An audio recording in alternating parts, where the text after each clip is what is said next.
Olá, meu nome é Rafaela Vanessa e eu vou falar sobre os mecanismos de contração da musculatura esquelética.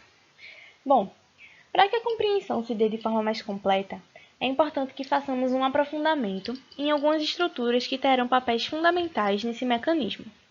A primeira delas é a junção neuromuscular, e como o próprio nome sugere, é o local onde ocorre a comunicação entre o sistema nervoso e a fibra muscular. Essa comunicação se dá através da liberação de acetilcolina, que é um neurotransmissor, e vai ser secretado por um neurônio motor somático na fenda sináptica, e vai se ligar a receptores nicotínicos presentes na membrana da célula muscular.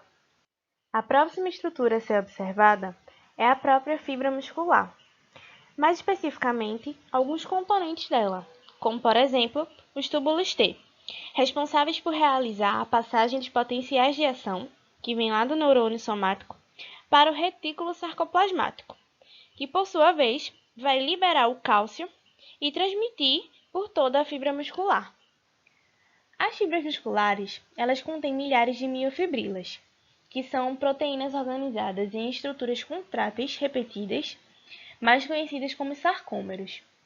Em cada sarcômero, há alguns elementos importantes de serem mencionados. Tem os discos Z, que são estruturas de proteína com o formato de zigue-zague, e eles servem como um ponto de fixação para os filamentos da actina, que eu vou falar mais na frente sobre eles. O sarcômero é formado justamente por dois discos Z e pelos filamentos que estão presentes entre eles, como a gente pode ver aqui na imagem. Tem a banda I, que é formada somente por filamentos de actina e que tem essa corzinha mais clara. O disco Z, ele vai passar exatamente pelo centro dessa banda I, fazendo com que cada metade dela pertença a um sarcômero diferente.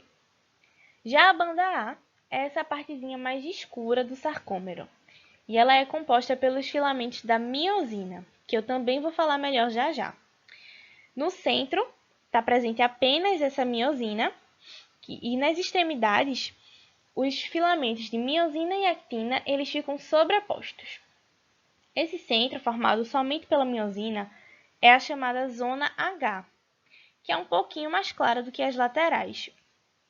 Por fim, tem a linha M, que equivale aos discos Z, só que dessa vez eles servem de ancoragem para a miosina. E afinal, quem é a actina e a miosina que eu tanto falo? Actina e miosina são justamente as proteínas que vão realizar a contração do músculo.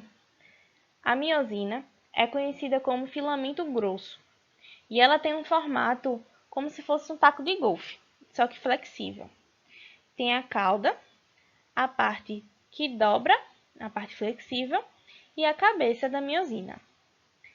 A actina é o filamento fino e é formada por uma dupla hélice que fica enrolada.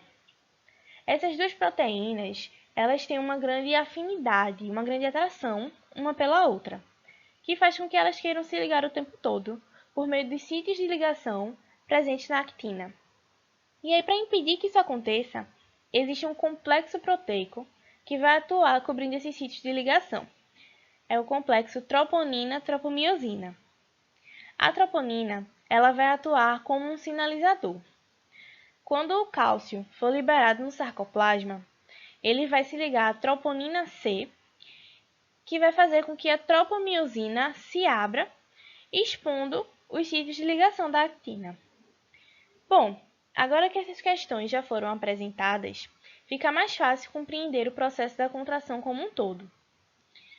Como foi dito anteriormente, o primeiro passo para que haja contração é o impulso nervoso, que vai vir do córtex cerebral, passar pelos neurônios somáticos, liberando acetilcolina na junção neuromuscular e desencadeando potenciais de ação na fibra. Esses potenciais de ação vão passar pelos túbulos T até chegarem nos retículos sarcoplasmáticos.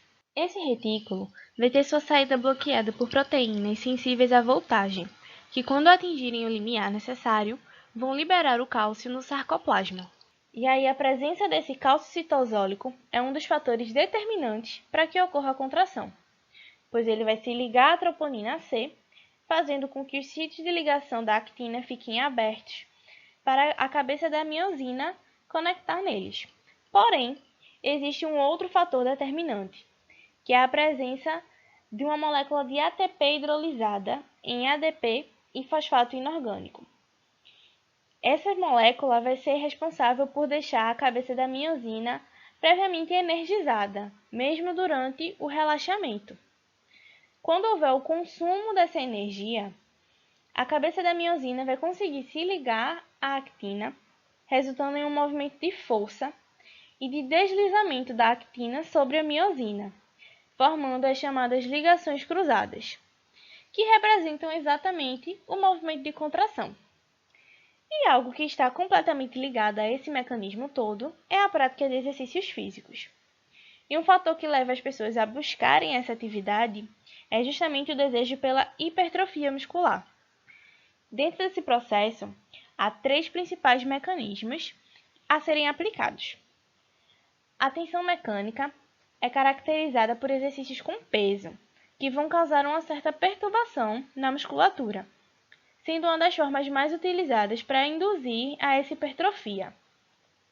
Essa perturbação no músculo se dá através de microlesões, que é justamente o chamado dano muscular, que vai liberar no corpo sinalizadores para atuar no reparo da fibra, gerando também uma resposta hipertrófica. O terceiro mecanismo é o estresse metabólico, que ocorre quando a intensidade, ou seja, as cargas, são moderadas e há um maior número de séries ou de repetições dentro de uma série, por exemplo. E apesar de ser bem debatido como um gerador de hipertrofia de fato, esse método tem sim os seus benefícios quando associados a demais. Além disso, existem fatores que atuam diretamente nesse aumento de massa muscular. Sabe o reparo da fibra induzido pelo dano muscular? Então, as principais responsáveis por esse reparo são as células satélites, que vão fornecer núcleos extras para as fibras musculares, fazendo com que aumente a síntese das proteínas contráteis, a actina e a miosina. Outro fator que influencia o processo da hipertrofia é a liberação de hormônios, sendo os principais nesse caso a testosterona, que vai promover um aumento da taxa de síntese proteica e vai estimular a produção de GH e de novas células satélites, e o próprio GH, que vai ter seus níveis aumentados após a prática dos exercícios e durante o sono. Obrigada pela atenção e espero que tenham aprendido.